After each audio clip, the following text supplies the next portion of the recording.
Les agradecemos a todos su tiempo y disposición de seguir actualizándose. Estos espacios son diseñados para generar valor a toda la comunidad de fisioterapeutas en América Latina. En estos momentos les voy a compartir un link al chat de Zoom para que por favor realicen el registro de asistencia y así puedan obtener como obsequio la grabación y las memorias de esta clase. Si llegan a tener preguntas sobre el tema, también los invito a dejar sus dudas en el chat para que las vayamos resolviendo con ayuda de la ponente. Y lo mejor de todo es que al final de este webinar tendremos una sorpresa muy especial que les ayudará a estar más cerca de cumplir sus objetivos. En estos momentos les voy a enviar el link de asistencia. Bueno, en este espacio hoy vamos a estar acompañados por Andrea Rodríguez González. Ella es fisioterapeuta colombiana residente en España, especialista con amplia experiencia en el área de neurorehabilitación, neurodesarrollo y pediatría. Y además es ponente de nuestro diplomado en fisioterapia neurológica en el paciente con postrauma agudo que inicia este próximo 4 de marzo. Andrea, bienvenida. Hola, muy Hola, buenas tardes buenas noches. para ustedes. Muchísimas gracias por la Tardes, presentación. noches, sí. Tardes, noches, madrugada a España. Muchísimas gracias a todos los participantes y muchas gracias a ustedes, Fisioterapia en Movimiento, por brindar estas posibilidades y oportunidades de compartir el conocimiento y de seguir formándonos como profesionales. Y bueno, Así muchas es. gracias a todos por participar, por estar aquí presentes. Bueno, iniciamos entonces. Claro que sí. Dale, ahí ya puedes compartir la pantalla. Sí. Listo. Bueno, pues efectivamente hoy, mucho gusto, soy Andrea Rodríguez. El día de hoy vamos a hablar un poquito, vamos a conocer un poquito como las bases neurofuncionales y conceptuales. Uno ve de pronto este título y uno dice, bueno, ¿eso de qué se trata? ¿Cómo así que bases neurofuncionales y conceptuales? ¿Será que vamos a ver neuroanatomía? ¿Será que vamos a ver intervención? ¿Qué será lo que vamos a ver? Entonces, la idea es que podamos desarrollar esta clase del día de hoy de manera dinámica, lo vamos a hacer a través de interacción. La idea es que a mí me gusta muchísimo y yo sé que la mayoría o podría decir que todos nos gusta mucho la interacción, nos gusta mucho poder estar presentes, poder compartir, poder hacer preguntas cuando uno está como de manera presencial. Pero digamos que la virtualidad también nos permite a nosotros romper fronteras y poder acceder incluso desde nuestras casas en diversos países. Entonces, los invito a que nosotros podamos interactuar entre todos, o sea, pregunten, hagan comentarios, vamos a hacer una actividad de como socialización, vamos a iniciar con una actividad. A mí me gustaría de pronto que pusieran acá en el chat, no sé si alguno me conoce o no, pero bueno, que coloquen por acá en el chat de dónde son, de qué país, si son de Colombia, si son, bueno, de qué parte son. Y vamos a hacer un juego inicialmente porque, les cuento, acá en España son las 12:20 ya. Entonces, como vamos a hablar de neuro y vamos a hablar de nuestro cerebro, pues vamos a activar nuestro cerebro, ¿sí? Entonces vamos a hacer, si ustedes quieren, pueden activar la cámara inicialmente para este juego. Yo después de que pase esta parte, la voy a desactivar porque tengo un poquito de conexión inestable. Entonces, para que la camarita no me robe internet, no me robe la red. Entonces, si quieren, pueden encender sus cámaras o si quieren, pueden hacer la actividad en sus sitios donde se encuentren. Pero al finalizar, pues vamos a mostrar lo que hicimos, ¿sí? Entonces, van a coger un papel y un lápiz. ¿Listo? Yo veo por acá, sí. ¿Quiénes están? ¿Listo? Entonces, un papelito y un lápiz. Entonces, yo les voy a decir a ustedes, les voy a dar como un tiempo, les voy a decir, en tanto tiempo van a hacer tal cosa, ¿sí? Y ustedes lo van a empezar a hacer. Entonces, para el primer juego, en 6 segundos, van a escribir con su mano dominante su nombre completo.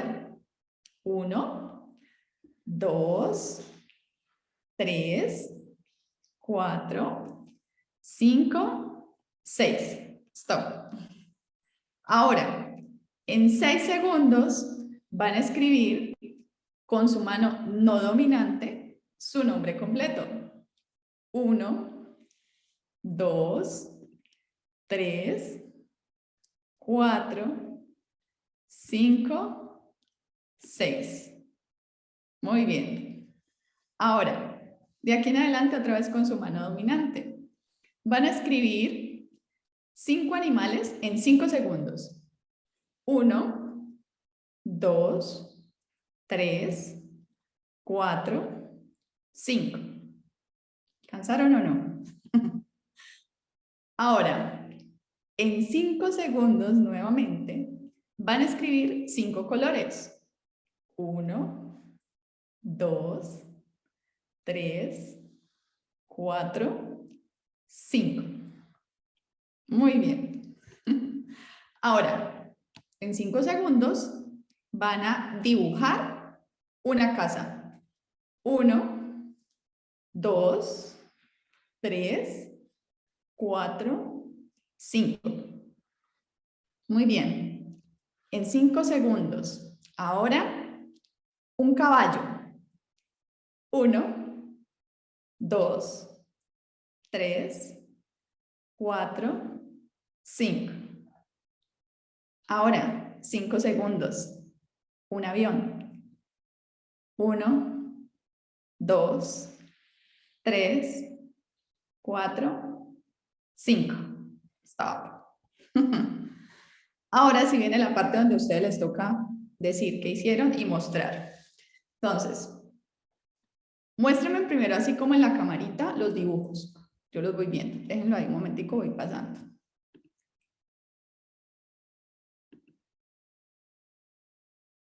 Las casitas.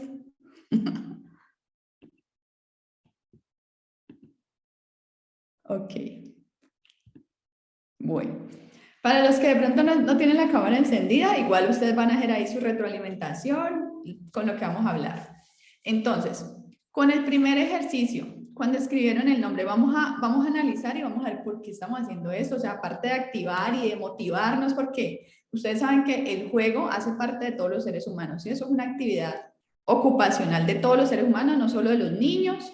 No, digamos que se potencia mucho en los niños, pero que esto perdura a lo largo de la vida, sino que cuando uno ya es adulto, uno pierde como eso, ¿sí? O sea, uno de repente, yo les diría aquí, venga, parémonos y nos ponemos a hacer un juego aquí, todos se quedarían como que, ¿y esta qué? O sea, venimos a una charla profesional aquí, no sé qué, porque vamos a ponernos a jugar, ¿sí? Pero resulta que cuando uno activa esas áreas también, ¿sí? Uno empieza a activar muchas zonas neuronales, muchas áreas de nuestro cerebro.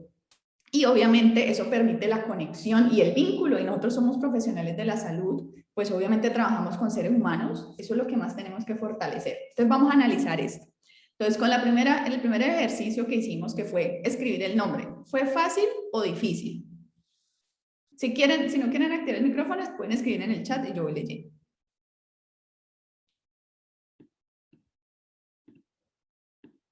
¿Qué les pareció? ¿Fácil o difícil? Fácil, ¿cierto? Con el segundo ejercicio, que uno le dicen con la mano no dominante. Difícil. Difícil. Ahora, ¿por qué será que se nos dificulta escribir con la mano no dominante? ¿Qué pasa si tiene las mismas funciones cerebrales? ¿Qué sucede? ¿Qué piensan? Digan lo que se les ocurra, que eso hasta el que más sabe se equivoca. Dicen que poca práctica por la falta de costumbre o retroalimentación. Porque no tenemos el control motor tan dominado. Ajá. Eso es. Todo eso que ustedes están diciendo es cierto, ¿sí? Y muchas otras cosas que vamos a ir viendo. No hemos fortalecido esa parte del cerebro, así que no podemos dominarlo. Listo. Dejemos ese punto y ahora lo vamos a ir analizando. Ahora, luego yo les dije los animales. Seguro que escribieron perro y gato. Se Sí, sí. copiaron. ¿Por qué escribieron perro gato todos? Tienen un chat aparte y están copiando las preguntas. Porque Pues, son los más comunes. los más comunes. Igual en los colores, o amarillo, o azul o rojo. Sí. Entonces, Otros ¿por qué dicen que porque son los animales que están en el hogar. son los animales que están en el hogar? ¿Qué más? Y lo de los colores porque son colores patrios. Son colores patrios, en este caso Colombia. Y si hay algún mexicano, si hay algún español y haya colocado esos mismos colores, ¿por qué será?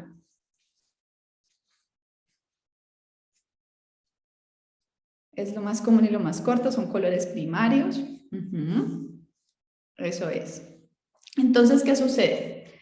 Nuestro cerebro, efectivamente lo que ustedes han dicho, cuando nosotros escribimos con la mano no dominante o con una habilidad, queremos desarrollar o hacer algo con lo que no sea automatizado, ¿sí? O sea, simplemente tenemos como que, uy, esto yo nunca lo uso o nunca lo he hecho de esta forma, pues vamos a intentarlo, ¿sí? O si, por ejemplo, yo les diría, no, pues vamos a aprender, no sé, un paso de baile que uno nunca ha bailado, pues obviamente uno como que va a estar ahí pensando cómo lo voy a hacer, empieza a hacer esos movimientos como descoordinados, ¿cierto?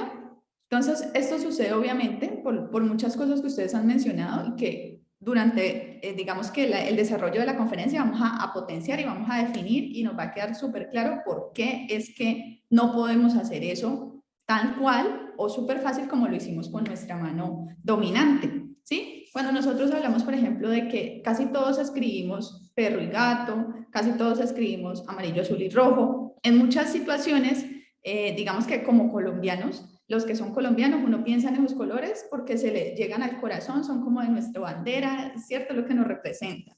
Pero resulta que yo he hecho esta actividad también con personas que no son de Colombia y sucede lo mismo.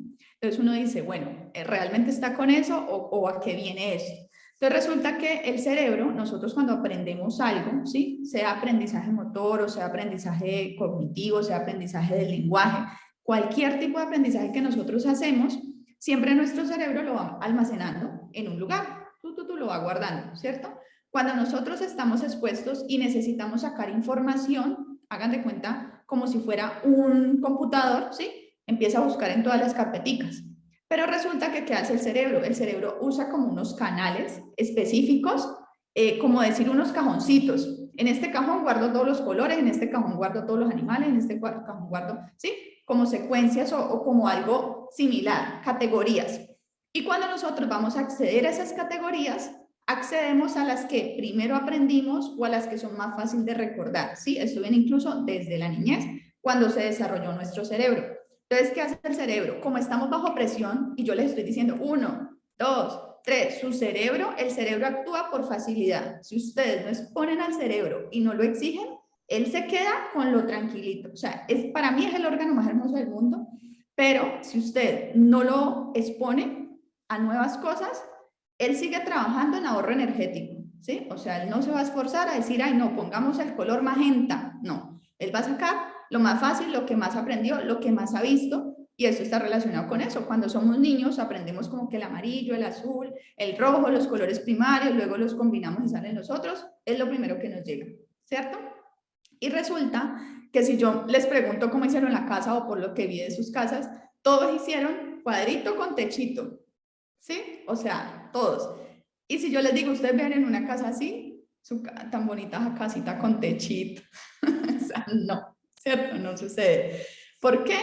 Porque lo mismo, nosotros aprendimos a dibujar estas casas de esta forma, ¿cierto? Entonces uno no piensa como que, ay, ¿verdad que las casas son como tipo de edificio, como una unidad, un condominio? No, sino que simplemente nos vamos a lo que es, ¿verdad? Entonces, estamos como cerrados, ¿sí? Enfocados, pero no porque sea algo negativo, sino porque así se comporta nuestro cerebro si no lo exponemos, si no lo forzamos a que tenga estímulos y aprendizajes, ¿sí? Entonces, luego cuando les dije, ahora un caballo, ¿sí? Todos dibujaron el caballo. Yo en ningún momento dije, dibujen un caballo, sino que todos siguieron en la misma línea. Y luego dije, ahora un avión. y todos dibujaron un avión. Yo no vi que de pronto uno hiciera así, volando como un avión, o alguno estuviera planeando, o alguno hiciera así. ¿Por qué? ¿Por qué sucede eso? Porque todos escribieron. Yo no creo que haya uno aquí que haya hecho algún movimiento. Si lo hizo, mejor dicho, dígamelo de una vez. ¿Por qué creen que pasa eso?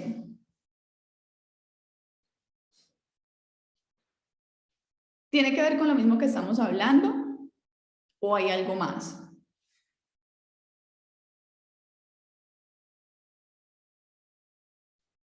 Nuestro cerebro está bajo presión, es verdad, está bajo presión y busca continuar en la misma línea de lo que está, ¿sí? Y porque seguimos el patrón inicial de la orden de Y porque escritura. sí, exacto, y tiene que ver mucho con eso, con los patrones, porque se continúa lo que ya me dijeron, ¿sí? Y eso suele hacer el ser humano. Si yo les digo a todos, no sé si ustedes han visto esos experimentos que hacen, incluso a veces los publican por redes y todo, que llegan, por ejemplo, este es uno que a mí me causa mucha risa porque llegan a una sala y entonces en una sala los van como a entrevistar a varios y se sientan todas las personas. Hay unas personas que son como aliados pues al experimento, al estudio que están haciendo, y las otras personas son gente que citaron, que no saben que hacen parte de un estudio, sino que creen que van a hacer una entrevista. Entonces los que pertenecen al estudio tienen unos audífonos y y ellos llegan y se sientan todos. Y entonces de repente los del audífono les dicen de pie y ellos se ponen de pie. Y entonces los que no están con el audífono, sino que están en el estudio, miran, pero se quedan. Y luego los otros vuelven y se sientan. Y luego les dicen de pie y vuelven y se paran. Y lo hacen así, y más o menos al tercer intento, los que no tienen audífono empiezan a hacer lo mismo. De pie y vuelven y se sientan. De pie, y literal, todos los que citan terminan haciendo lo mismo. Porque si tú llegas y ves que todos están haciendo eso y tú vas a una entrevista y cierto, tengo que encajar en la sociedad, no, pues yo hago lo mismo. ¿Sí? Y cuando ya después exponen todo esto, entonces a eso se refieren, como que siempre el ser humano está intentando por necesidad, por supervivencia, por sobrevivencia, como lo quieran llamar, siempre está intentando encajar, ¿sí? Y seguir una misma línea como viene haciéndolo. Entonces, cuando nosotros trabajamos en rehabilitación, independientemente del área, y creería que mucho más en neurorehabilitación, uno tiene que abrir esa perspectiva, ¿sí? O sea, uno tiene que ir más allá de lo que está como en una misma línea. Entonces, ¿por qué hacemos este ejercicio? Y si ustedes quieren, lo pueden replicar, trabajarlo incluso con sus pacientes para poderles explicar qué es lo que está sucediendo, por qué tenemos que abrirnos, por qué tenemos que experimentar, por qué tenemos que luchar, si estamos haciendo una recuperación, ¿cómo lo vamos a hacer? ¿Sí? Porque de esa forma nosotros vamos a generar una cantidad de situaciones que se van a presentar en el cerebro y que nos va a permitir muchos aprendizajes que al final eso es lo que nosotros queremos como terapeutas, ¿no? Entonces, ahí les dejo ese ejercicio, ese juego. Espero que les haya gustado, que ya nos haya puesto así como en actividad, porque uno siempre acaba de empezar una clase y uno empieza como así. Y ya ahora todos estamos como activos. Entonces, entiende primero lo que se ocurre. Muchas gracias a ustedes. Bueno, entonces así mismo vamos a ir haciendo, yo les voy a ir colocando como unas diapositivas con preguntas y vamos a responder lo que se nos ocurra. ¿Por qué? ¿Por qué me gusta hacerlo así? Porque digamos que cuando nosotros nos exponemos, lo mismo que estamos haciendo, a estímulos y a situaciones, uno después se le queda. Yo sé que ustedes de pronto cuando vuelvan a atender a un paciente van a decir o se van a acordar del juego. Quizá no se acuerden de mí, pero se van a acordar del juego, ¿sí? Porque eso se le queda a uno, no queda ahí como... dice Jessica que ya no escucha el audio, ¿los demás sí me escuchan? Sí, yo te escucho sin problema. Jessica, te toca revisar, a ver si de pronto se fue, quién sabe, no sé. Bueno, entonces vamos a hacerlo de esta forma porque así se nos van a quedar más los aprendizajes, ¿sí? O sea, cuando tú expones al cerebro así como que, hey, cuidado, pendiente, vamos a aprender esto, se nos queda más. Entonces vamos a hacerlo de esta forma. Entonces, cuando nosotros hablamos de neurofuncional y conceptual, uno generalmente piensa como, vamos a hablar de alguna intervención o vamos a hablar de un caso o vamos a hablar de algo, ¿sí? Cuando nosotros decimos neurofuncional, decimos que nos vamos a referir o vamos a aprender en realidad como los conceptos base de lo que es la neurología, pero enfocándolos a la parte funcional, es decir, a su función, a su fisiología, a cómo lo podemos aplicar, a cómo lo podemos desarrollar, ¿sí? Entonces, ay, porque esto no me cambia. Entonces, antes de iniciar, quise traerles este videito donde dice fisioterapia, paciente, evidencia científica. Resulta, hablo de la fisioterapia, pero yo sé que esto sucede en todas las áreas de la salud, ¿sí? Nosotros tenemos una amplia evidencia científica, ¿cierto? Así como se ve, se va llenando, cada vez es más y más y más. Resulta que nuestro paciente muchas veces nosotros lo tenemos en el punto de dejarnos guiar y orientar simplemente por la línea que traemos, ¿sí? Si ustedes me preguntan a mí, yo muchas cosas he quitado de mi atención que me la enseñaron en la universidad, ¿sí? Cuando a mí me la enseñaron en la universidad, como que miren, esto funciona así, así, esto se debe hacer así, así. Y yo continué y también caí en el error, porque uno confía y uno cree obviamente en su formación, y no quiero decir que sea algo malo o negativo, pero que es importante que nosotros, como somos profesionales en salud y la fisioterapia es una ciencia de la salud, así como la ciencia avanza cada día, nosotros también tenemos que avanzar con ella. Entonces, ¿a qué los invito? A que ustedes puedan participar, a que ustedes puedan como ser autodidactas y empezar a buscar cada día lo que estén trabajando. Ay, estoy trabajando con un paciente y vamos a ver qué hay nuevo del control motor. Ay, estoy trabajando con un paciente en osteo. Ay, vamos a ver qué hay nuevo en esta técnica. O ay, mira que yo vi una charla de esta técnica tan chévere, voy a buscarla. ¿Sí? O vamos a los temas que vamos hoy. Ay, esto está como interesante, voy a mirar a ver qué más artículos hay.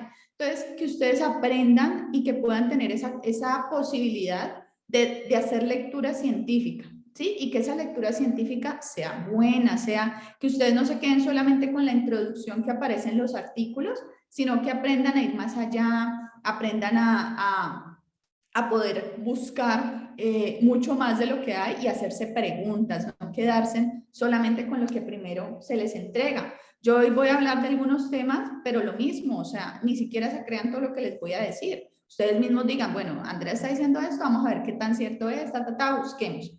Entonces, ¿por qué? Porque eso nos hace ser realmente profesionales, que nosotros podamos basar toda nuestra práctica en la intervención basada en evidencia, ¿sí? Y que es importante la lectura científica, claro, pero la intervención basada en evidencia también tiene mucho que ver con la experiencia clínica que cada uno de nosotros va teniendo en el transcurso de su ejercicio profesional, ¿cierto? Lo que usted sabe, no lo sabe el otro, lo que yo sé, no lo sabe el otro, lo que el otro sabe, yo no lo sé.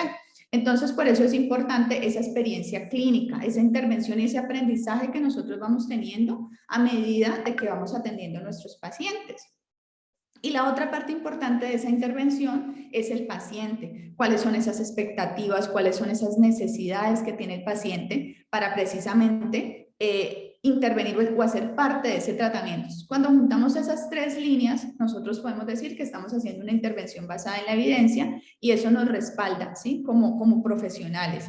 Que no se nos vuelva común decir, ay, es que yo hago esto y a mí siempre me funciona, ¿sí? Porque es que a mí me funciona te deja de lado, o sea, ya no eres parte de la ciencia, ¿sí? Porque todo lo que tú ejerzas, aunque tiene que tener experiencias clínicas, también tiene que tener evidencia científica. Entonces quería dejarles como ese comentario allí de lo que es la intervención basada en evidencia, para que ustedes lo puedan ver, lo puedan investigar, puedan ir, ver mucho más de esto, ¿sí? E investigar.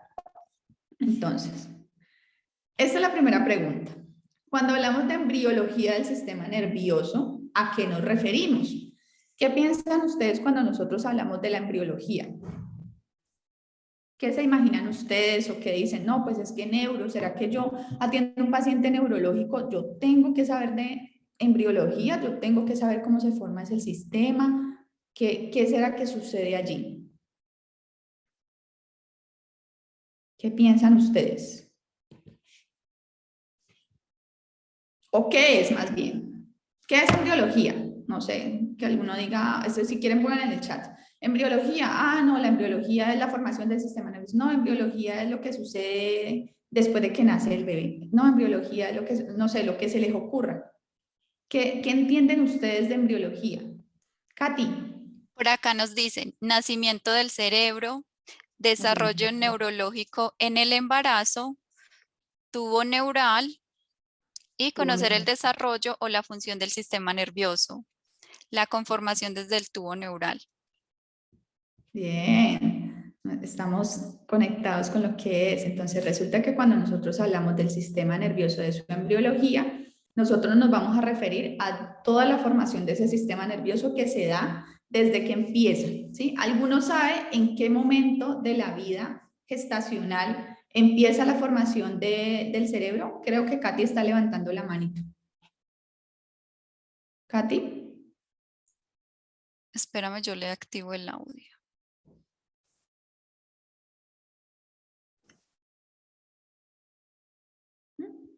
No, se fue. Ah, bueno.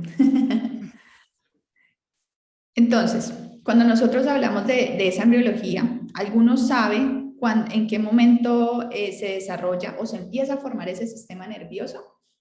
Dice, desde el feto se forma desde el tercer mes, me parece. Quinta semana, creo. ¿Qué más? De eso se trata, de decir las cosas. O sea, ninguna equivocación está mal. Desde el primer trimestre. Hago un paréntesis.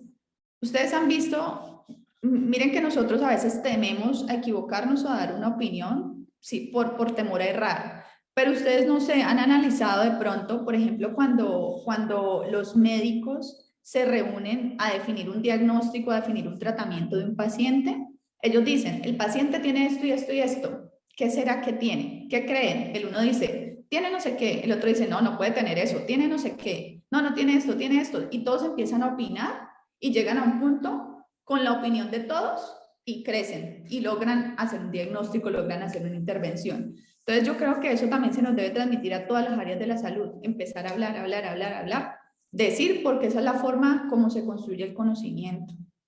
Séptima, octava semana a partir de la quinta semana, primer semestre, en la tercera semana. Bingo. Bueno, realmente el sistema nervioso se empieza a formar en la tercera semana, por decir algo, un poquito antes de la tercera semana, como en el final de la segunda semana, ¿sí? Más o menos. Inicio de la tercera semana es que empieza la formación de ese sistema nervioso, ¿sí? Obviamente antes de ese sistema, de empezar esa formación de sistema nervioso, hay otros procesos, ¿sí? Como la anidación, la gastrulación, que es cuando se unen los gametos, luego cuando se desplaza, se implanta en el útero, ¿sí? Y ahí se empieza a formar, más o menos en esa tercera semana. Entonces, en esa tercera semana empiezan a aparecer un poquito antes, empiezan a aparecer esta placa neural, ¿sí? Que ustedes se acuerdan que tiene dos divisiones, luego se convierte en tres, y se convierte en endodermo, mesodermo y ectodermo. Y de una de esas capas sale el sistema nervioso. ¿Quién sabe de cuál de esas capas? ¿Del endodermo, del mesodermo o del ectodermo? ¿Se acuerdan? A mí se me olvidaba. Yo después de que ya empecé a estudiar más neuro fue que me acordé, pero recién se me olvidaba. Entonces se forma en la tercera semana cuando se empiezan a aparecer esas tres capitas. Endodermo. ¿Quién más da? ¿Quién más opina? Endodermo, ectodermo, mesodermo. Bien. Resulta que sale del ectodermo. Del ectodermo es que se forma ese sistema nervioso. A partir de ahí empieza, cuando ya está esa tercera capita, empieza un proceso que se llama neurulación. Y ese proceso es la formación del tubo neural. Ese tubo neural sale, se empieza a formar, es como una plaquita y él empieza a hacer esto, a formarse, pero al mismo tiempo se repliega, o sea, como que se dobla hacia adelante y luego se dobla como hacia los lados, ¿sí? Y deja un huequito. Entonces, de todas esas capas del tubo neural, o sea, de las paredes de ese tubo neural, se va a formar el sistema nervioso. Y el huequito que queda en ese tubo neural va a ser del canal medular.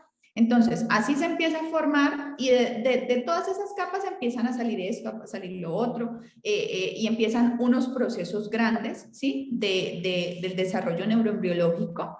que son, yo se los iba a mostrar acá, que son estos procesos, ahorita nos devolvemos, que son, en medio de todos estos procesos de neurulación, de gastrulación, de todos esos procesos, también cuando se empieza a formar este sistema nervioso aparecen unas etapas. La primera es la etapa de proliferación, donde todas esas células empiezan a salir, pero no sabemos qué tipo de células van a ser, ¿sí? De todas esas células madres del sistema nervioso. El proceso donde se forma el tubo neural se llama neurulación o es que la segunda palabra no, siempre me enredo diciéndolo. Neurulización. Entonces yo prefiero decir neurulación. O sea, se puede decir de las dos formas. Neurulación, es más fácil.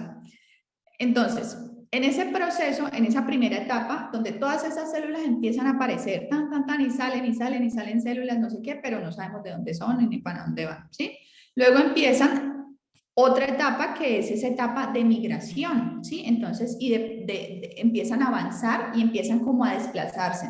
Entonces dicen, no, yo me voy a ir para acá, a este lado de la pared, yo me voy para acá, yo me voy para este otro lado. Empiezan como a migrar y a desplazarse y a ubicarse donde se van a quedar.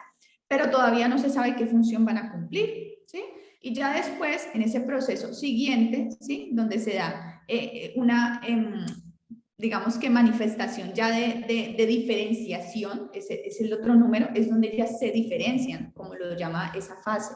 Empiezan a aparecer y entonces dicen, no, yo voy a hacer una neurona, no, yo voy a hacer una célula glial, no, yo voy a hacer del tipo de células de neuronas, voy a hacer neuronas de la médula espinal, yo voy a hacer del cerebro, yo así se empiezan a diferenciar. Y las células gliales igual, no, yo voy a hacer una microglía, no, yo voy a hacer un oligodendrocito, no, yo voy a hacer un astrocito. Entonces se diferencian. A medida que ya se van diferenciando, ¿sí? Ellas van empezando una maduración, pero esa maduración continúa incluso después de que nosotros nacemos, ¿sí? Y va más o menos hasta los 18 o 20 años, que es donde está ese neurodesarrollo o desarrollo neurológico, ¿sí? Entonces, eso es lo que realmente sucede, digamos que en resumen, con el sistema nervioso. Y resulta que a partir de ahí, ¿sí? de ese proceso de lo que conocemos nosotros como desarrollo neurológico, se empieza, hay un concepto importante que es eso de la neurogénesis, que es la creación, ¿sí? de nuevas neuronas. Entonces, de esta forma es que nuestro cerebro empieza a tener como esa capacidad madurativa, ¿sí? Y otros procesos importantes que los vamos a ver más adelante en la formación de ese sistema nervioso, ¿sí? Y al final, cuando ya pasa todos estos procesos de neurodesarrollo, que les dije que iba más o menos hasta los 18 o 20 años, es decir, infancia, niñez y adolescencia, todo eso es neurodesarrollo. ¿Y por qué se sigue llamando desarrollo neurológico de neurodesarrollo? Porque el cerebro está en maduración, no se ha terminado de madurar.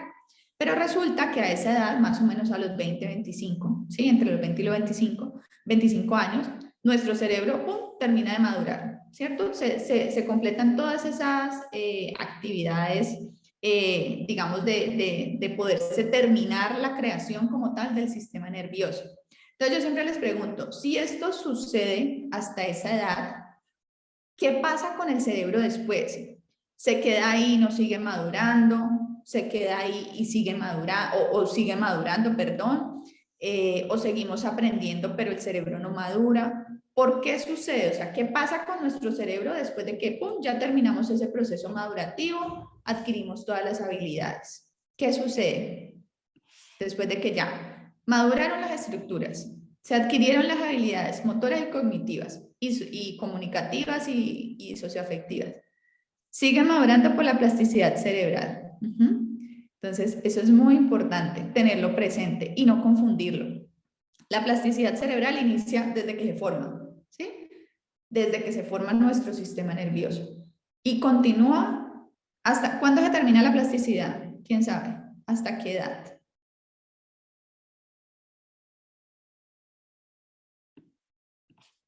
¿Quién sabe hasta qué edad va? Hasta el final de nuestros días. Así es. Muy bien. Entonces, dentro de ese proceso, ¿sí?, de maduración cerebral hay que tener en cuenta la plasticidad acompaña la maduración, pero después de que termina de madurar, igual sigue la plasticidad, ¿sí? Lo que es importante ahí saber es que obviamente después de que nuestro cerebro, digamos a más edad, ¿sí?, es menor la plasticidad. Entre más jovencito es el cerebro, pues mayor es la plasticidad. Y tener presente que en todo este proceso de maduración, de desarrollo, de neuroembriología, de neurodesarrollo, obviamente es importante no solamente la genética, sino también todo lo que es el entorno, el ambiente, ¿sí? De hecho, se ha demostrado que el entorno y el ambiente puede incluso modificar la estructura del ADN, ¿sí? O sea, no modifica la secuencia de guanina, adenina, tirosina, no modifica esa secuencia, pero que sí puede modificar la estructura, ¿sí? Puede alterar, digamos, esa característica genética. Entonces, miren la importancia de todo lo que nosotros le ofrecemos a nuestro sistema nervioso, a nuestro cerebro, pues obviamente va a influir sobre él, ¿sí? En su maduración y en su plasticidad. Esto es un artículo que habla efectivamente de lo que les estoy mencionando. Se los quise poner acá. Obviamente, siempre intento que todo lo que yo les transmita, pues obviamente tenga esté basado en la evidencia, ¿no? Y poderles transmitir desde mi experiencia lo que yo he vivido, que obviamente es diferente a lo que cada uno va a vivir y lo que cada uno ha vivido. Sí, por eso yo siempre les digo, el que expone, el profesor, el docente, el superponente, mejor dicho, el que ustedes se quieran imaginar, nunca es el que tiene más conocimiento, porque cada quien habla desde su experiencia. Y por eso precisamente es que se logra una interacción. Y por eso es que yo siempre les digo, hablen, porque muchas veces ustedes pueden decir algo que quizá la persona que está en ese momento exponiendo, compartiendo un conocimiento, no lo sabe, y a mí me ha pasado. Y eso hace que nosotros sigamos como creciendo como profesionales, ¿sí? Entonces, bien, la segunda parte. ¿Cuál es la célula más importante del sistema nervioso? El sistema nervioso tiene, digamos que, diferenciación de algunos tipos de célula. ¿Cuál creen? Caterina Cuero dice, voy a hacer una pregunta que hizo. Si siguen madurando por plasticidad cerebral, ¿por qué da Alzheimer? ¿Por qué creen? Alzheimer.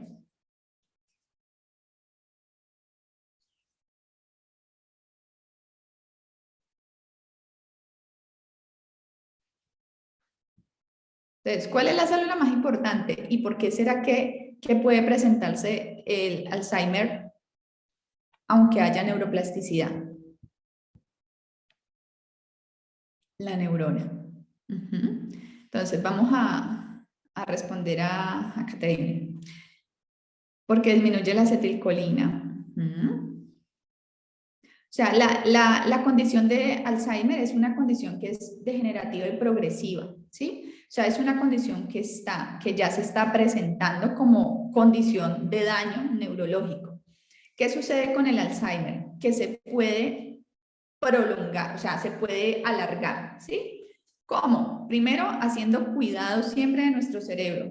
¿Y cuáles son los cuidados? Cuidados básicos, dormir bien, descansar, alimentarse bien y exponerlo a estímulos, ¿sí? O sea, si un cerebro se expone constantemente a los estímulos, el cerebro va a tener capacidad de mantenerse por más tiempo, porque los neurotransmisores no se regeneran. Esa es una muy buena respuesta. Puede suceder, ¿sí? O sea, digamos que cuando ya la persona tiene la condición y el diagnóstico, ya lo tiene y eso no se puede retrasar, o sea, es una condición que se da, ¿sí? Así como puede darse cualquier otra condición. Pero lo que sí se puede hacer es que se pueda retrasar. ¿Y cómo se logra? Con los estímulos. ¿Qué es lo que sucede con el Alzheimer? Que se van perdiendo las habilidades poco a poco, ¿sí? No solamente es la memoria, ¿sí? O sea, no solamente es como que, ay, se me olvidó esto y ya. Como es la memoria y toda esa corteza prefrontal, tiene que ver con otras actividades básicas, ¿sí? Con otras actividades que están conectadas a las funciones del cerebro. Pues obviamente a medida que se va perdiendo estas habilidades, pues obviamente también se va perdiendo la habilidad de saber comer, de saber deglutir, ¿sí? Y por eso la persona también empieza a hacer, digamos que, procesos, no soy experta en el área cardiorrespiratoria, pero empieza a tener dificultades a nivel respiratorio. ¿Por qué? Porque obviamente al deglutir y no saber su cerebro cómo hacer automáticamente, ¿sí? El cierre glótico para que pueda hacer esta división entre alimentación y respiración. Entonces se van a empezar a presentar otros trastornos. Pero entonces eso no sucede, digamos, porque no haya plasticidad, porque el cerebro siempre va a tener plasticidad, sino que esa plasticidad uno la puede potenciar, ¿sí? O sea, ustedes lo que están haciendo quizá en este momento puede ser favorable para su cerebro porque es plasticidad, están aprendiendo, lo están exponiendo a un estímulo, o sea, miren, es pendiente, pendiente que tiene que hacer más conexiones para todo lo que está aprendiendo, pendiente para el juego que estamos haciendo, eso genera plasticidad. El hecho de ustedes cuidar su salud, yo digo que el sueño, el descanso es súper importante, o sea, muchas veces yo veo como imágenes o cosas que se comparten hoy en día que están como en las redes sociales, como que, ¿para qué dormir 8 horas? ¿Para qué dormir 7 horas? Con 2 horas, 3 horas ya es suficiente. Y yo digo, ay, por Dios, ¿cómo no conocen el cerebro? Porque realmente el cerebro necesita, o sea, por condición ya del cerebro,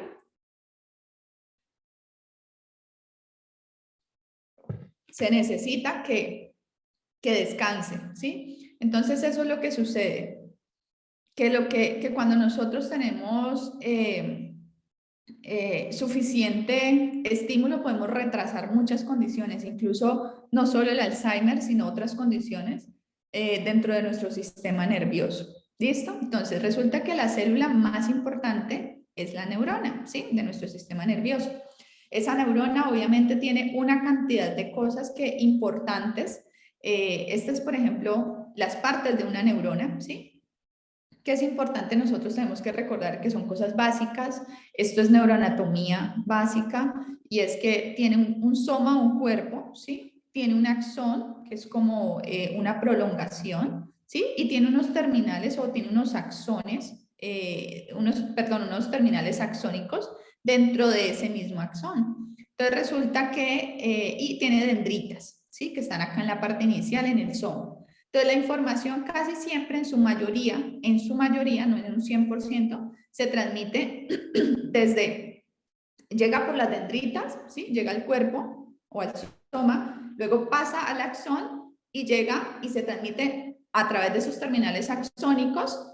Ese botón axónico que ustedes ven al final es donde se almacenan los neurotransmisores, ¿sí? Que de hecho allí están vacíos un poco en el Alzheimer, se van vaciando. Entonces, esa parte donde aumenta, donde ayuda a que se dé la transmisión, gracias a ese neurotransmisor, si se conecta y se produzca esa sinapsis, pues obviamente se va a ver, digamos, alterado. Pero ese es como el proceso. ¿Qué puede pasar? Porque hay diferentes tipos de neuronas. También hay diferentes tipos de neuronas, ¿sí? Hay neuronas unipolares o monopolares, bipolares, multipolares, que son las más comunes, que es como la que acabamos de ver, ¿cierto?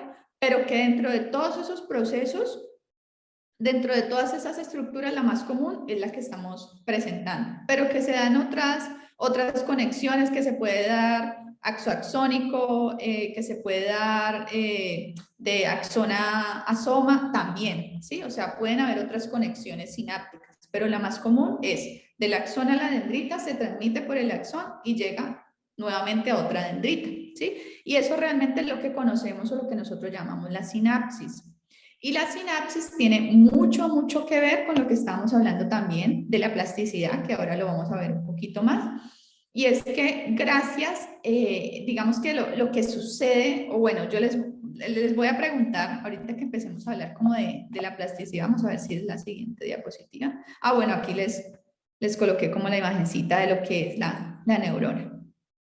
Resulta que dentro del sistema nervioso están las células glía también, que son células de sostén y que acompañan todos estos procesos de la neurona. No nos vamos a detener, vamos a darle como un pasoncito rápido a lo que es neurona y glía, que digamos que todos estos temas que estamos viendo los vamos a ver más a fondo en el diplomado, o sea, ya como que neurona, bueno, las células glías, ¿cuáles son? Son estas, estas y estas, ¿y cuáles son sus funciones? Esto, para que ya nos quede más claro. ¿Cuáles son los tipos? ¿Cómo se clasifican las neuronas? Tal. ¿Cómo se transmite la información en la neurona? ¿Qué es lo que sucede? ¿Por qué la información es saltatoria? ¿Por qué la información se da de esta forma? Todo eso lo vamos a ampliar, pero que podamos ver, digamos, el concepto general y que nos quede como esa base, ¿no? De lo que es la neurofisiología, la base neurofuncional, perdón, es la hora. Bueno, cuando hablamos de neuroanatomía funcional, ¿qué estructuras le comprometen? ¿O ustedes qué piensan cuando nosotros decimos neuroanatomía funcional? ¿Será que tenemos que hablar del cerebro? ¿Será que tenemos que involucrar qué? ¿De qué se trata cuando nosotros decimos neuroanatomía funcional? ¿Qué creen?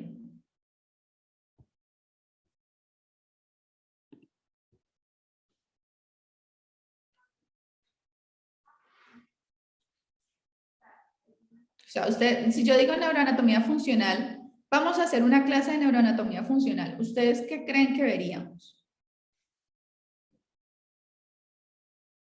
Sistema nervioso más los músculos, sí.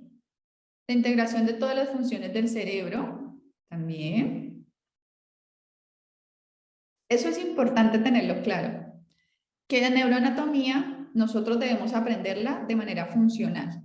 No sé si a ustedes les pasó, pero a mí me pasó que la neuroanatomía yo la aprendí muy como teórica, ¿sí? O sea, este es el sistema nervioso y esto se hace así, y este se divide así, así, así. O sea, me la enseñaron un poco organizada en este sentido, ¿sí? Como que se divide en prosencéfalo, rombencéfalo, tal. Esto es la parte embriológica. Luego está el telencéfalo, el diencéfalo, mesencéfalo, ¿sí? Y del telencéfalo sale tal, no sé qué, o sea, como una estructura, ¿sí? Más clarita aquí. Yo la resumí como aquí. ¿Cierto? Entonces uno dice, ah, ya sé que el cerebro está compuesto por esto, ah, ya sé que en el diencéfalo está tal cosa. Es como lo que uno aprende en general de estructura del sistema nervioso. Pero resulta que cuando uno piensa en neuroanatomía funcional, entonces uno se empieza a acordar, uno empieza a decir, bueno, ¿y qué es lo que está sucediendo aquí? O qué es lo que pasa, o cómo yo puedo hacer uso de esa neuroanatomía. División del sistema nervioso, estructura de organización, cerebro, médula espinal, nervios espinales, nervios craneales, función de cada parte del cerebro, todo eso es neuroanatomía, ¿cierto? Nosotros lo que tenemos que empezar a aprender y a llevarlo a la parte práctica es cómo volver esa neuroanatomía funcional, ¿sí? Empezar a entender, por ejemplo, ustedes ven, digamos, unas áreas de la corteza. Ah, sí, está la corteza motora, está la corteza prefrontal, está la corteza somatosensorial, es mejor dicho, todas esas áreas de Brodmann que nosotros nos las aprendemos todas, pero al final sabemos cómo interactúa, sabemos, por ejemplo, nosotros como fisioterapeutas, cómo se da el movimiento, qué está pasando con esas áreas, ¿sí? Cómo se está generando el movimiento, cómo se correlaciona. Entonces, precisamente eso es lo que nosotros vamos a ampliar y vamos a ver mucho sobre neuroanatomía funcional. Entonces, por ejemplo, acá en este dibujito, por ejemplo, si yo digo, ¿cómo se da el movimiento? Uno cuando piensa en movimiento, o sea, ¿cómo se genera? Algunos se ha detenido a pensar, alguno ha dicho, bueno, el movimiento es de esta forma, yo hago la movilidad así, control motor, no sé qué, aprendizaje motor, términos muy comunes en neurorehabilitación, pero ¿cómo se da? ¿Qué está sucediendo realmente en el cerebro? ¿Qué está pasando? ¿Sí? ¿Cómo nosotros nos estamos moviendo? O sea, si yo me muevo aquí, estoy hablando, moviéndome, ¿qué es lo que está haciendo mi cerebro para que se genere? ¿Sí? Entonces uno tiene que empezar como a dividir y a empezar a reconocer estas son las áreas importantes, ¿sí? O de la corteza como tal, que participan, por ejemplo, en el movimiento. Entonces, ¿cómo empieza el movimiento? Se los voy a explicar así resumido. Uno recibe un estímulo, ¿cierto? Por ejemplo, ahí tengo sed, medio sed. Entonces, yo tengo que hacer este movimiento para tomar agua. Aprovecho y tomo agua. Entonces, ¿qué pasó ahí con mi cerebro? Como yo tengo un estímulo, ese estímulo es tengo sed, ¿cierto? Entonces eso empieza en la corteza somatosensorial, que está aquí detrásito del surco. Ah, pero yo les pongo ¿cómo es que se pone el puntero? Ya. Que está aquí en esta zona, ¿cierto? Que está en esta zona parietal. Justo aquí está el surco central que divide todo este lóbulo frontal de todo el lóbulo parietal. Entonces, esta corteza somatosensorial, ¡pum!, sensa el estímulo, ¿cierto? Y resulta que ese estímulo entonces empieza y envía como a la corteza motora primaria, ¿sí? Perdón, a la corteza motora, sí, a la corteza motora primaria, y empieza a generarse un proceso, empieza a generarse una actividad de planeación del movimiento, ¿sí? Y luego se envía a la corteza, al área motora estoy equivocada. Es primero la corteza motora secundaria, ¿sí? Primero empieza por acá, por esta zona. Empieza la planeación del movimiento, ¿sí? Entonces esa planeación del movimiento, pero todavía no se ejecuta el movimiento.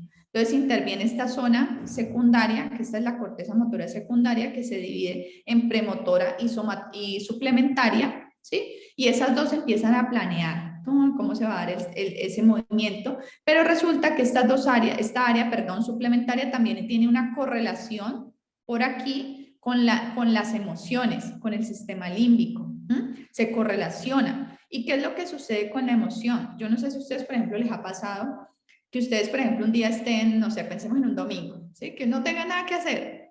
Y entonces un domingo quieren dormir hasta tardecito, no sé qué, y no, a ver, hay que hacer aseo, levantas a hacer aseo, y no es como que, ay, hacer aseo, me pesa la mano para levantarme, no me puedo ni levantar de la cama, o sea, no tienen motivación. Pero resulta y les dicen, bueno, vamos a hacer el aseo porque, mejor dicho, nos vamos de paseo ya y que en una hora salimos. Vea, eso uno se levanta y, mejor dicho, más rápido terminó de hacer el aseo que lo que salieron, ¿sí?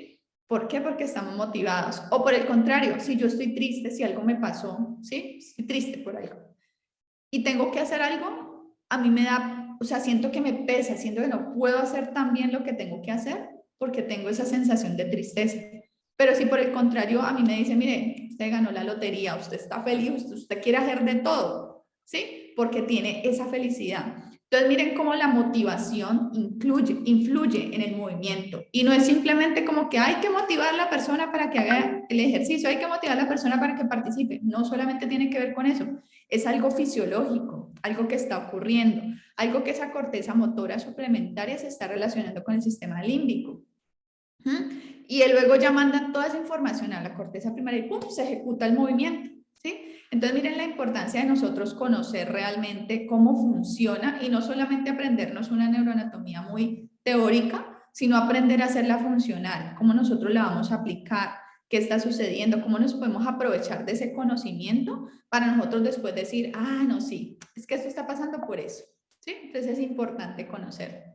Si nosotros pensamos también en médula, estamos hablando ya de la corteza, en médula sucede igual. ¿Qué es lo que está pasando en médula? ¿Cómo aprendemos la neuroanatomía? Ah, estas son las vías, no sé qué, estas vías, ta, ta, ta, ta, ta, ta, ta. Pero al final uno no sabe cómo funciona. ¿Cómo funciona la neurona motora superior? Si esta es una patología que es de neurona motora superior, uno empieza como memoria. No, pues las características de la neurona motora superior es plasticidad, no es que empieza a dar características, ¿sí? Pero no la aplica a la realidad. Entonces, la importancia de que nosotros podamos identificar y trasladar esta información que tenemos, pero a la práctica funcional. ¿Cómo nos aprovechamos nosotros de eso, de conocer el sistema nervioso, el cerebro, la médula y todo su funcionamiento para yo sacar efectiva digamos, un tratamiento, ¿sí? O cómo abordar mi paciente realmente aprovechando todos los recursos que tenga. La siguiente, que ya hemos hablado bastante, que yo sé que ustedes ya tienen ahí cancha con eso. ¿Cómo se estimula la neuroplasticidad? Ya sabemos qué es, ¿cierto? Aquí les dejé, ya sabemos qué es la plasticidad cerebral, ya sabemos que la plasticidad cerebral se genera o es esa capacidad que tiene nuestro cerebro de estructurarse, de reestructurarse, de modificar, de cambiar, ¿sí? De acuerdo a todos los estímulos o de acuerdo a lo que esté recibiendo para adaptarse y obtener nuevos aprendizajes, ¿cierto? Entonces, si yo les digo, bueno, nosotros tenemos nuestros pacientes, ¿sí? O pensemos incluso en nosotros mismos, necesitamos activar, necesitamos tener plasticidad cerebral. ¿Qué se les ocurre a ustedes? A ustedes, perdón. ¿Qué piensan ustedes? ¿Cómo lo harían?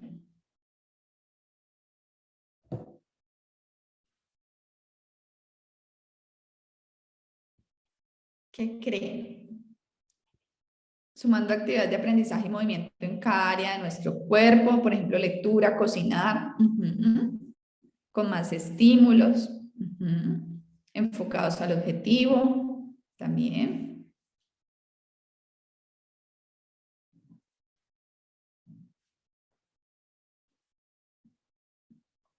Bueno, la plasticidad cerebral nosotros la podemos estimular todo el tiempo, ¿sí? O sea, el juego que hicimos al principio fue un juego de estimulación cerebral, ¿sí? Que estemos nosotros haciendo estudiando acá también es plasticidad cerebral, ¿sí? Que nosotros aprendamos un ejercicio nuevo es plasticidad, que aprendamos un paso nuevo es plasticidad, que nosotros vayamos a un lugar nuevo es plasticidad, que nosotros comamos un alimento nuevo es plasticidad, o sea, todo lo nuevo que usted le presente a ese cerebro, o sea, cosas continuas, ¿sí? Aumentan esa plasticidad cerebral. Y hay algo, estudios muy actualizados y en constante actualización, que dicen que el ejercicio es uno de los estímulos más grandes para generar la plasticidad cerebral. Y yo no sé si ustedes se acuerdan o piensan en algún momento cuando uno estudió, digamos, neurorehabilitación o cuando veía las materias de neurorehabilitación. Veían el paciente neurológico y uno veía el paciente neurológico muy enfocado a una técnica, ¿sí? O sea, que hay que trabajar el paciente neurológico con Bobat, hay que trabajar el paciente neurológico con Perfetti, hay que ¿cierto?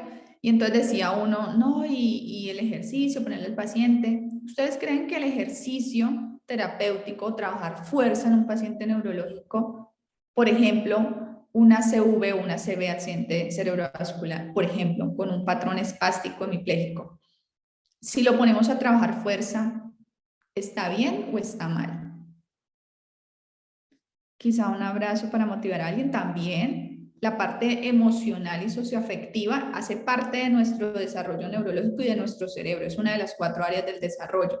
Entonces, esas áreas también se tienen que estimular y uno las pone como a un lado, como, ay, no se ve, ¿sí? Pero es súper importante. Eso también es plasticidad cerebral. Entonces, ¿qué piensan ustedes? ¿Pondrían a un paciente a trabajar fuerza? Sí, está bien porque el paciente debe concentrar mente-músculo. Pero, ¿y si tienes espasticidad y se le aumenta el patrón espástico? Dependiendo del caso, ¿qué pasa? Piensa en el pacientes neurológicos. Yo no lo haría. Un niño con parálisis cerebral, lo pondrían. Claro, en un paciente con ACV tenemos que estimular el movimiento. La fuerza sí se podría para mantenimiento del lado sano en espejo.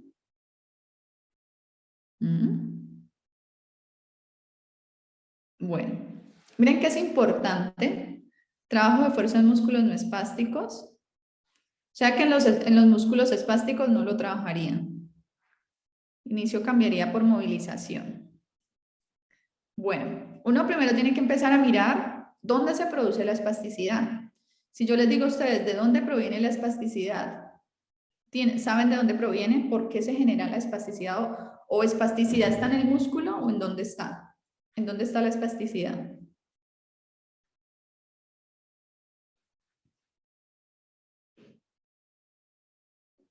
¿Qué creen ustedes? No le trabajo fuerza porque el músculo está en la espasticidad o en dónde está. A nivel de corteza.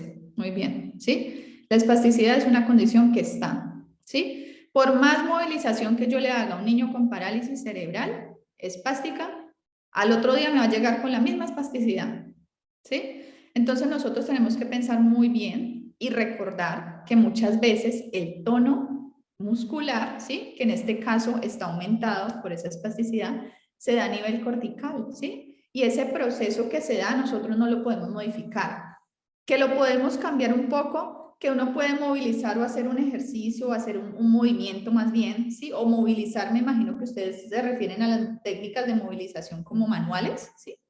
Que usted puede ayudar, sí, ¿cierto? Que puede hacerlo, sí, pero que hay otros recursos más efectivos, sí, eso, modular tono muscular, así es que le llamamos. Entonces, ¿qué pasa hoy en día? Que nosotros no podemos modular el tono muscular, que el tono muscular está a nivel cortical. Y acuérdense que incluso el tono muscular está variado o está influido por la motivación. Si en este momentico en sus casas llega un león, ustedes pum, le rompe y entra un león, ustedes, sus músculos pum, se tensionan.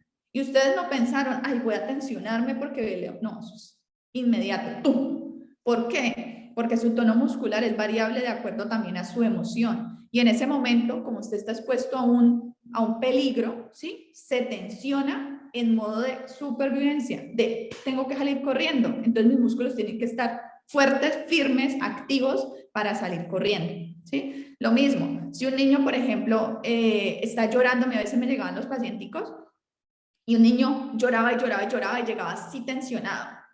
Y entonces, yo tenía dos opciones, ponerme a movilizarlo o simplemente lo ponía en la colchoneta y me ponía y le cantaba porque le gustaban las canciones. Y me funcionaba más cantarle que ponerme a movilizarlo, porque yo actuaba directamente sobre su cerebro, ¿sí? Y empezaba a trabajar.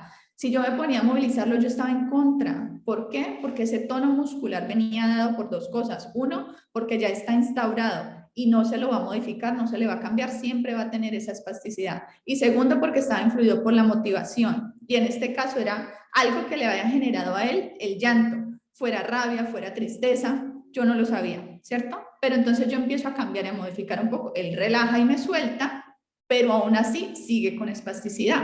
Entonces hay que pensar muy bien en esos momentos, aprovechar esas situaciones y esos recursos, ese tiempo que tenemos con el paciente en algo que realmente vaya a ser efectivo para ellos, ¿sí? Yo lo hice, a mí me pasó, yo perdí horas movilizando un paciente, hasta que después fui entendiendo cómo funcionaba el cerebro, qué pasaba con los pacientes. Leía yo, a mí me gusta muchísimo leer bibliografía actualizada y me empecé a dar cuenta y empecé a descubrir, por ejemplo, el ejercicio terapéutico en pacientes neurológicos. Hoy en día yo uso con todos los pacientes ejercicio terapéutico, independientemente de la condición que tengan. ¿Por qué? Porque es el que tiene más evidencia científica y cambios genera en la plasticidad cerebral, que es lo que nosotros estamos tratando de influir. Nosotros como en neurorehabilitación intentamos cambiar o intentamos fortalecer esa plasticidad cerebral. ¿Para qué? Para generar nuevos aprendizajes en el paciente. En este caso, ¿qué aprendizaje nosotros queremos mucho como oficios? El aprendizaje motor. Y si no trabajamos sobre la plasticidad cerebral, pues no vamos a tener un recurso amplio para que ese cerebro del paciente nos permita hacer la ejecución de todo lo otro que queremos. ¿Sí? Entonces, váyanse al inicio, váyanse a lo que genera todo. ¿Qué es lo que genera todo? El cerebro. Si ustedes aprenden a conocer cómo funciona, mejor dicho, o sea, se vuelven unos, o sea, ya les fluye la creatividad, no voy a hacer esto, no pasa nada con esto, ta, ta, ta. No, eso no se puede hacer, porque no se puede hacer si ta, ta, ta, ta, ta. Tienen el fundamento, ¿sí? Entonces piensen mucho en esa parte. Si tengo un paciente espástico, ¿dónde está la espasticidad? Tiene el tono muscular, ¿qué es lo que está pasando ahí? ¿Qué tiene este patrón? ¿De dónde viene ese patrón? ¿Sí? O sea, salirnos un poquito de las técnicas. Yo no estoy diciendo que las técnicas sean malas, todas tienen algo positivo, pero no encasillarnos, no quedarnos como que es un paciente neurológico, entonces hay que trabajarlo con BOAS, los puntos de presión, no sé qué, de contacto, perdón, hay que hacerlo de esta forma. ¿Es bueno? Sí. ¿Tiene sus cosas buenas? Sí, pero no encasillarse en una sola, o no hay que trabajarle perfecto y porque sino abrir la mente, la perspectiva, y por eso desde el inicio les estoy poniendo, abran la perspectiva y vean más allá, porque es lo que nos va a permitir a nosotros hacer una buena intervención. El movimiento siempre es importante, pero siempre debemos estudiar al paciente para luego partir de ahí. Así es, ¿sí? Siempre, siempre. Y tener en cuenta todas las condiciones del paciente. Acuérdense que nuestra evaluación y nuestra valoración siempre está relacionada con la CIF, ese modelo biopsicosocial, donde no solamente tenemos en cuenta que el paciente tiene una espasticidad o tiene esta condición o tiene una lesión medular o tiene una CV, sino que vemos más allá cuáles son las actividades que le está limitándose, qué es lo que no puede hacer o qué es lo que se le dificulta hacer. Y esa dificultad o esa limitación que tiene en esa actividad, qué es lo que le está restringiendo que pueda participar. Puede ir a sus actividades cotidianas, puede seguir yendo a su trabajo, puede seguir yendo al colegio, independientemente del paciente que sea. Entonces, eso es súper, súper importante.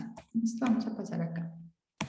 Bueno, estos son unos principios de la neuroplasticidad, son 10 principios importantísimos. Esto es un artículo que también les comparto, pero que uno de los más importantes son estos, ¿sí? La especificidad de la cantidad y la intensidad, pero en el diplomado los vamos a explicar cada uno, los 10 principios, que ya están un poquito cogidos de la tarde. Entonces, ¿cómo aprovechamos la neuroplasticidad? Pues obviamente ya lo estamos viendo, ¿sí? Ya efectivamente dimos ejemplos, conocimos, nos adelantamos un poquito de esta diapositiva, eso estuvo bien. ¿Cómo podemos aprovecharnos nosotros de esa neuroplasticidad para trabajar en el paciente? ¿Sí? Y hay otra cosa importante, el aprendizaje motor, que lo he nombrado mucho. ¿Qué es lo que sucede con eso? O sea, ¿qué es aprendizaje motor? ¿Qué necesitamos nosotros saber? O sea, que ustedes hoy se vayan de esta clase pensando siempre en todos los conceptos de lo que ustedes hacen. Estoy trabajando control motor, venga, pero ¿qué es control motor? Aquí estoy el control postural para tronco, no, pero ¿qué es control postural? No, el aprendizaje motor es súper importante, pero ¿qué es el aprendizaje motor? ¿De dónde proviene? ¿Cómo se da? ¿Qué es lo que está sucediendo en el cerebro para que se genere el aprendizaje motor? ¿De dónde proviene el aprendizaje motor? ¿Solamente se aprende aquí o lo tenemos desde antes? ¿Sí? Entonces resulta que el aprendizaje motor incluso comienza en los estadios iniciales, donde nosotros estamos todavía en el desarrollo neurológico, neurodesarrollo. Ahí comienza el aprendizaje motor. Cuando ese bebé empieza a adquirir habilidades, acuérdense que está en maduración. Entonces empieza a adquirir habilidades, entonces primero empieza a volteo reflejo, luego empieza ascendente, bueno, apoyo de 4 puntos, marcha, bueno, adquirir todas las habilidades. Y en cada una de esas habilidades empieza a tener diferentes etapas o diferentes fases. ¿Sí? Entonces, por ejemplo, si el niño empieza a caminar, ¿cierto? Cuando el niño empieza a caminar, ustedes lo ven, que él es así como un borrachito, como inestable, como que intenta dar el paso, pero la piensa, como que no se arriesga, como que sí, como que no. ¿Sí? Entonces, cuando el niño está en esa primera etapa, en esa primera fase, está en una fase que se llama fase inicial o fase cognitiva. ¿Por qué se llama también fase cognitiva? ¿Por qué creen ustedes?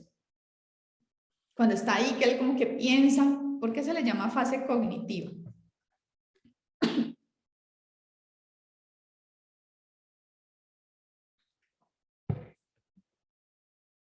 ¿Qué creen? ¿Por qué creen? Cuando uno está como aprendiendo.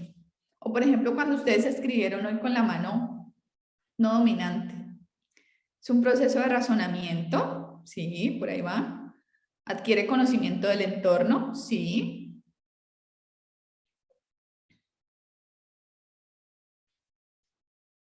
Es un proceso, conocer. Miren todo lo que ustedes han dicho. No ha adquirido la dominación por completo. Conocimiento, ¿sí? Proceso de conocer, etapas de razonamiento. ¿Qué son esos? ¿Qué es eso que ustedes están diciendo?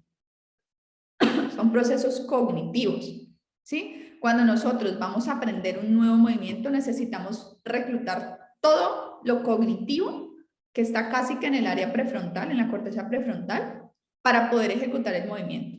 Yo estoy segura que cuando les dije a ustedes, con la mano dominante, no hombre, tú, ni la pensaron. Con la mano no dominante, ay, ¿cómo se hace esta letra? Ay, ¿cuál es mi primera letra? ¿Cómo es que la tengo que hacer? Empiezan a reclutar otras áreas, ¿sí? Otra parte de nuestro cerebro para desarrollar el movimiento. Lo mismo sucede con nuestros pacientes. Crecimiento, maduración, aprendizaje, socialización. Lo mismo sucede con nuestros pacientes. Cuando nuestros pacientes tienen bueno, vamos a terminar las fases en esta parte y lo trasladamos a nuestros pacientes.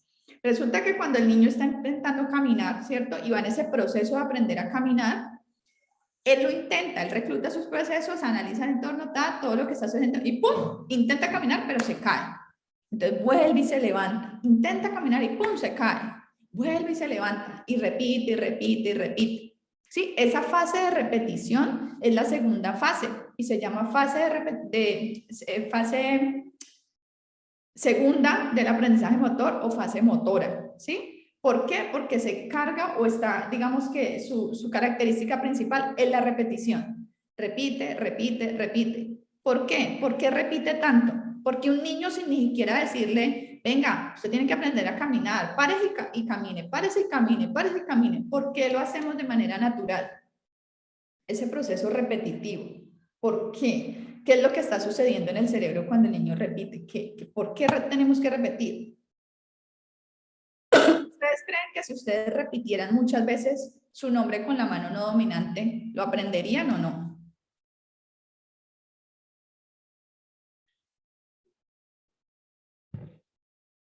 Retroalimentación para lograr el movimiento adecuado. Sí, sí lo aprenderían. Está integrando la habilidad.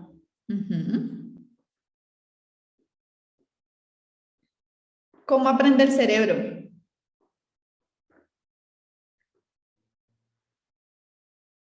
El cerebro aprende por repetición. Muy bien. Si usted no repite algo, no lo aprende. Y aplica para todos los aprendizajes. El cerebro aprende por repetición. Por eso, cuando tú trabajas aprendizaje motor o estás trabajando una rehabilitación motora, ¿sí? Tiene que hacer repetición para que el cerebro lo vaya integrando, ¿sí? Entonces, de esa forma es que el niño también lo hace, se para y se cae, se cae, es que se para y se cae, se cae, se para, se cae, se cae, se para, ¿sí? Porque está repitiendo. En el momento en que ya menos lo piensa, ese niño, ¡pum!, sale caminando y camina y ya no pasa nada y de hecho puede caminar con algo en la mano o camina y llama a la mamá o camina y coge sus juguetes, le añade una dificultad a su antigua habilidad. ¿Por qué pasa eso?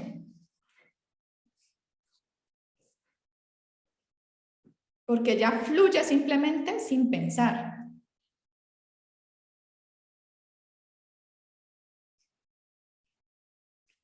Repetición de capacidades coordinativas, repetición para consolidar el conocimiento, integrando repeticiones y secuencias. ¿Cuándo nos damos cuenta nosotros que el niño alcanzó una habilidad? Cuando ustedes dicen, ah, ya el niño camina, ah, ya el niño gatea. ¿Qué es lo que uno ve?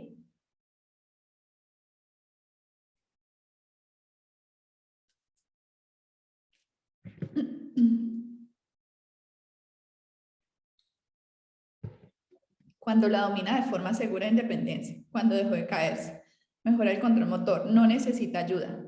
Exacto. Cuando esa habilidad se vuelve automática.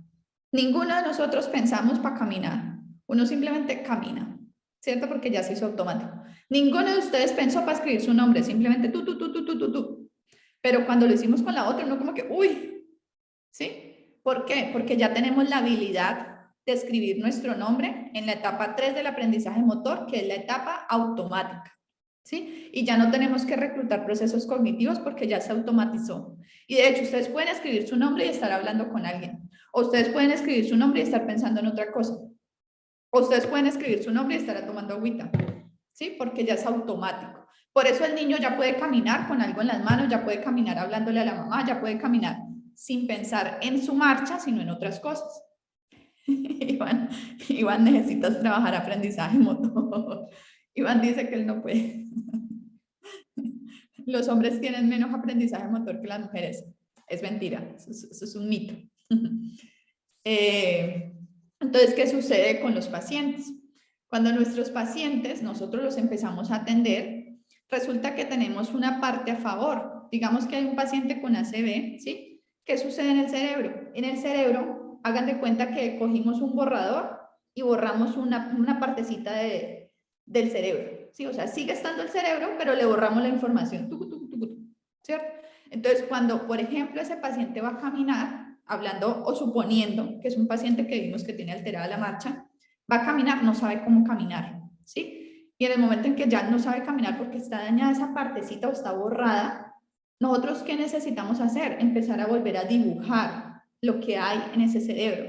¿Y cómo lo podemos lograr? Con plasticidad cerebral, exponiéndolo a estímulos que lo lleven a volver a dibujar lo que se le borró, ¿sí? Que va a quedar con secuelas porque obviamente todos los procesos y daños neurológicos dejan una secuela y no vuelve a ser igual que como cuando la adquirimos de bebés. Sí, queda una secuela, ¿cierto? Que se puede recuperar, por ejemplo, en el ACV se pueden lograr funciones y se pueden recuperar mucho, dependiendo pues el caso y la condición de daño que haya, se puede lograr. ¿Qué se demora? Se demora, porque acuérdense que la plasticidad cerebral es un proceso lento, pero que se va logrando, ¿sí? O sea, no es como que el bebé nació y ya caminó, no, se va logrando paso a paso, ¿sí? No es como que yo les enseñe a ustedes, ahorita vamos a hacer este paso, y usted ya lo aprendió. No, necesitamos un proceso de aprendizaje. No es como que usted cuando aprendió a manejar carro, aprendió a manejar moto, aprendió a manejar bicicleta, le dieron una clase y usted ya la aprendió. No, es un proceso, ¿sí? Así mismo sucede con nuestros pacientes, porque se borró esa habilidad que el paciente tenía, pero tenemos a favor que el paciente ya ha estado expuesto a estímulos anteriores cuando aprendió esa habilidad y podemos aprovechar estos estímulos. Además, añadir estímulos que favorezcan su motivación, ¿sí? Yo, por ejemplo, atendí a un paciente que tenía ACV, ¿sí?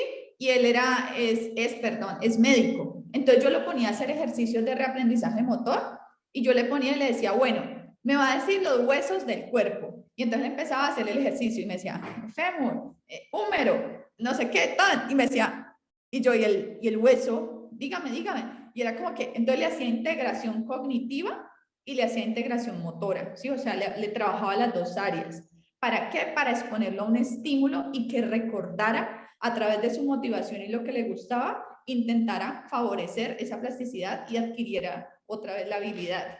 Entonces, miren que es importante conocer nosotros cómo funciona para precisamente empezar a adaptarlo a nuestros pacientes, ¿sí? Entonces, eso es como un resumencito en general. Este es un cuadro que les quise compartir. Son diferentes autores, los que más usamos nosotros somos estos de acá, Fitzporn y Posner, ¿sí? Fase cognitiva, fase asociativa y fase automática. Yo me equivoqué, no es fase motora, sino fase asociativa, sino que involucra componentes motores, ¿sí? Pero miren que hay muchos, y en aprendizaje motor hay modelos, hay mecanismos, hay teorías, hay muchas cosas dentro del aprendizaje motor importantes y que varios autores mencionan, ¿sí? Pero que por lo menos nosotros tengamos claridad de esas etapas, ya tenemos mucho ganado, ¿sí?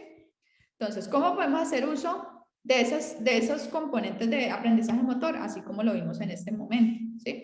Obviamente teniendo en cuenta la base de estos procesos o de esta intervención en neurorehabilitación, pero conocer esto, ¿sí? Que nosotros vamos de un movimiento consciente. Muchas veces nosotros decimos, ay, como oficios tenemos que trabajar el movimiento consciente. Y yo digo, yo como oficio neuro le apunto al movimiento automático. ¿Por qué? Porque es la tercera etapa del aprendizaje motor. Entonces, yo puedo hacer conciencia de un ejercicio para que esté en esa etapa de práctica y repetición, pero mi intención luego es llevarlo a lo inconsciente, ¿sí? Entonces, es estar en ese proceso. Si yo quiero adquirir habilidades, tengo que estar de consciente a inconsciente, o de consciente y cognitivo a automático, ¿sí? Entonces, de eso se trata el aprendizaje motor.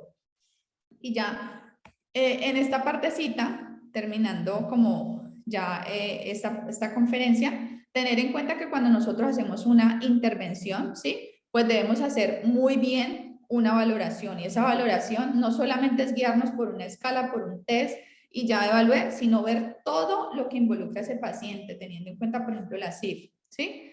Hacer un planteamiento de objetivos basados en SMART, aprender a hacer objetivos. Esto también lo vamos a aprender en el diplomado. ¿Cómo plantear los objetivos? O sea, ¿realmente sé plantear objetivos terapéuticos? Si yo no sé plantear objetivos terapéuticos, no voy a poder desarrollar un buen tratamiento, ¿sí? Porque yo necesito tener claridad de foco hacia dónde voy a ir. Entonces, tener en cuenta que si yo tengo un objetivo general, siempre va a estar enfocado a una función que quiero lograr yo con este paciente. Y los objetivos específicos son el paso a paso para yo poder llegar a esa función, ¿sí? Y a partir de ahí digo, bueno, como esto es lo que yo quiero lograr, ¿cómo lo voy a lograr? Ah, bueno, voy a hacer esto, y ya tengo claridad. Y obviamente haciendo uso de los objetivos SMART, ¿sí? No irnos a lo grande. Quiero trabajar con el paciente actividades de la vida diaria. Uf, ¿cuántas actividades de la vida diaria hay? Vestido, alimentación, aseo, transferencia, desplazamiento. ¿Qué es lo que yo quiero? O sea, aterrizar nuestra intervención, ¿sí? Logré esto, listo, modifico mis objetivos y mi intervención. Logré esto, voy modificando, ¿sí? Tener en cuenta, obviamente, la motivación del paciente es súper importante. Y tratar de hacer esa atención centrada en la familia, involucrar el entorno de la persona, ¿sí? E ir supervisando resultados. Entonces vas viendo, ya alcancé lo que quería, ya alcancé este objetivo, ahora voy a hacer el siguiente. No hacer esos objetivos grandotes que yo a veces me encuentro en unos objetivos que yo digo, no, esto es muy grande, o sea, ¿en qué momento lo vamos a hacer? ¿Para dónde corremos? ¿Sí? Voy a estudiar una carrera de la salud, pero ¿qué carrera? No, una carrera de la salud. O sea, hay que saber, voy a estudiar fisioterapia, y en fisioterapia me voy a especializar en neuro, o sea, ir aterrizando, porque eso es lo que te permite a ti ir avanzando, ¿sí? Entonces, eso es como el foco. Y ya terminando, pues obviamente vamos a ver, digamos que también en el diplomado vamos a ver muy grande como estas condiciones neurológicas más comunes, que son el trauma craneoencefálico, el ACV o ACV o accidente cerebrovascular, y la lesión medular, ¿sí? Esto es muy común, sobre todo ACV y lesión medular, mucho en paciente adulto. No vamos a ver tantas condiciones en paciente pediátrico, vamos a enfocarlo más a paciente adulto, pero que podamos entender y podamos conocer un poquito más cómo abordarlos, cómo conocer estos componentes o bueno, estas condiciones de salud desde diferentes perspectivas y en diferentes estadios o etapas del proceso, ¿sí? De manera funcional, no tan teórico, no tan esto es la lesión medular, esto es el ACV, no, sino que como hacerlo más funcional, ¿no? Y bueno, de eso nos vamos a ver más adelante. Muchísimas gracias a todos. Estas son mis redes sociales. Por mis redes sociales también les comparto bastante información de neuro. Comparto mucho la parte pediátrica también porque es como mi área predilecta, pero también comparto en general de neuro porque tengo pacientes en todas las etapas, ¿sí? Entonces, para los que quieran o si tienen alguna pregunta, o bueno, intento siempre que con todos estar en comunicación, he hecho muchos amigos a través de estas conferencias. Hoy en día tengo amigos con los que incluso ya me he visto, entonces ha sido muy chévere estar ahí como en contacto. Siempre pienso que estamos como todos a la par. Ustedes aprenden de mí en este momento, en otros momentos yo he aprendido de los que están al otro lado de la pantalla que han hecho alguna actividad o han posteado. Hay muchas redes que me encuentro que está súper chévere lo que han compartido. Entonces, bueno, por ahí nos vemos. Muchas gracias. Muchas gracias por compartir aquí conmigo este momentico y bueno, espero que se les haya quedado algo chévere. Andrea, gracias a ti. ¿Me permites compartir pantalla, porfa? Claro. Listo.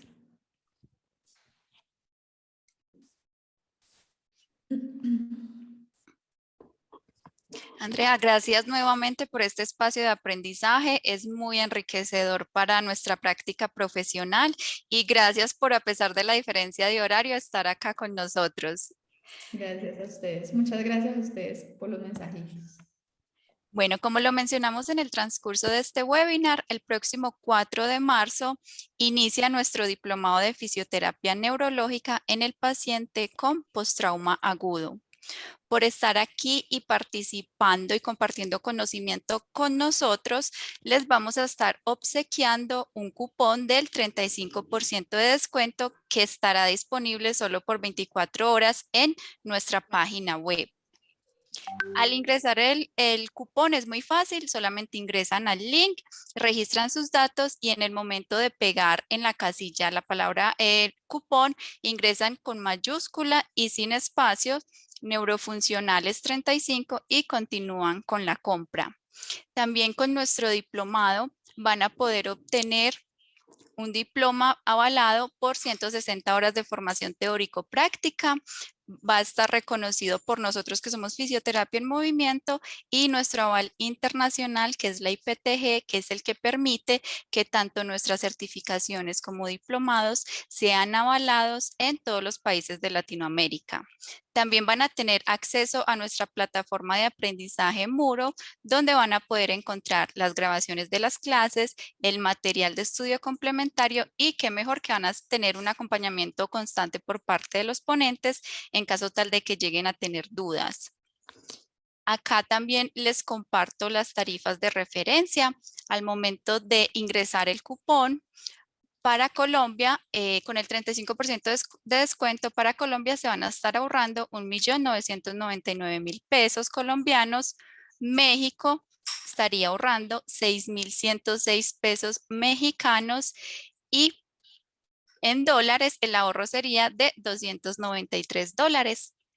También si necesitan mayor información, quieren aclarar dudas, nos pueden escribir a través de nuestras redes sociales. Incluso también allí van a poder encontrar y van a estar actualizados de toda la oferta académica que les vamos a estar brindando. Andrea, nuevamente muchísimas gracias por este espacio. A todos también los que estuvieron acá con nosotros, gracias por el interés y por participar de esta clase que estuvo genial. Muchísimas gracias a ti y muchísimas gracias a todos. De verdad, ha sido un placer estar aquí compartiendo entre todos. Claro que sí, ansiosa porque ya iniciemos este próximo 4 de marzo. Que descansen y una feliz noche. Igualmente, Chao. feliz noche para todos. Chao.